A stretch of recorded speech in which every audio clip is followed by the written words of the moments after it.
Bukti untuk yang jadi di Iraq pada semalam. Jom.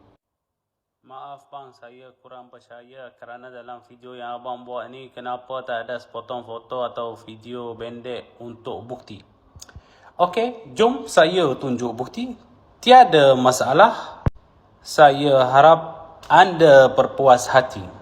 الرصد خلال الليل صور أقمار صناعية كشفت القاعدة الإسرائيلية السرية التي أقيمت في العراق على بعد نحو 180 كيلومترا غربي مدينة النجف جنوبي بغداد في عمق الصحراء العراقية. وأضاف أن الصور تظهر مدرجا جويا بدائيا أقيم. Apa macam?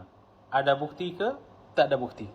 Kalau awak baru follow saya, mungkin awak boleh ragulah.